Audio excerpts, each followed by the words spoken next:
Magandang araw sa ating lahat mga kapapsi. Ako po'y magluluto ng ulam namin mga kapapsi. Siyempre bago po tayo magluto ng ulam ko, dito muna tayo sa salingasi. Napadaan ako sa palengke mga kapapsi, bumili ako ng kalahating kilong salingasi. Dahil po yung recipe natin ngayon is sabaw, tinula. Pero hindi muna manok mga kapapsi dahil sunod-sunod na tayo puro manok. Ngayon, ang aking binili na isda is isdang talakitok. Napakaganda yung quality mga kapapsi. Pulang-pula mga kapapsi. Talagang bagong hiwa siya mga kapapsi. Medyo may makataasan ng presyo pero goods naman ang hitsura niya. Talagang malalaman mo nga sariwa talaga. Tsaka marami tayong gulay mga kapapsi. Dahil sunod-sunod na tayo puro sinigang. Ang gagawin ko, tinula naman. Napakadali lang gawin lang itong tinula mga kapapsi. Tinulang isda, tinula kahit anong klaseng tinula. Pero ang importante, kung paano mo siya papasarapin. Yan. Kompleto ricados yan mga kapapsi. Yan. Yan mo yung isda natin. Hindi ko panahugasan yan pero nakapaganda yung kulay. Ngayon magpapakulo ako ng tubig mga kapapsi. Nilagay ko na yung tanglad. Yan. Ang bango ng tanglad mga kapapsi. Tingnan mo yung kulay niya. Lumabas na yung aroma niya. Nagiba na yung sabaw niya.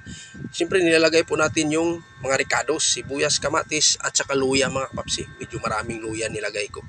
Dahil pinakadabi sa tinula pag may raming luya. Yan. Tapos isusunod na natin mga kapapsi yung ating isda. Yan.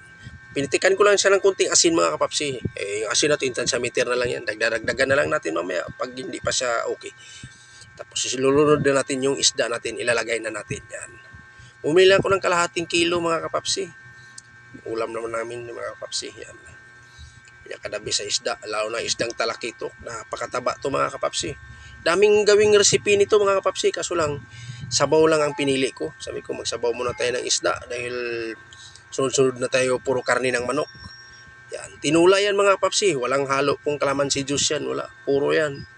Yan. Dahil na mayroon tayong tanglad, talagang napakasulit yan. Sigurado mapaparami ka na naman ng kanin ito mga kapapsi. Yan. Kunting halo na lang tayo mga kapapsi. Kunting. Yan. Ano? Nagmamantika na yung sabaw niya mga kapapsi. Namimituon na kung tatawagin sa Bisaya. Namimituon na yung sabaw dahil mataba nga karne, mataba na isda.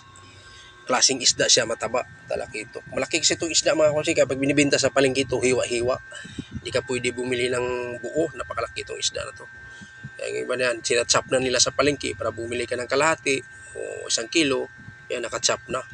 Yan, nilalagay ko na yung pitsay natin mga kapapsi.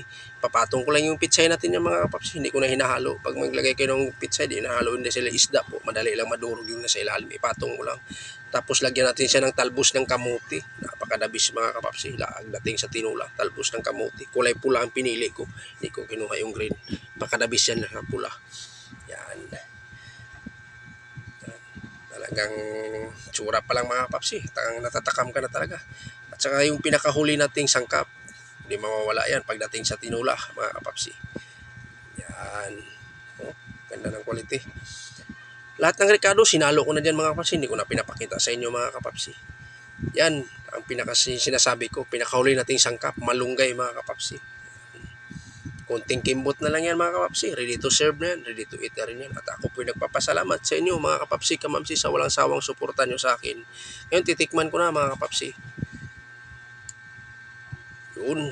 Napakasarap mga kapapsi. Oops. Extra rice na naman tayo.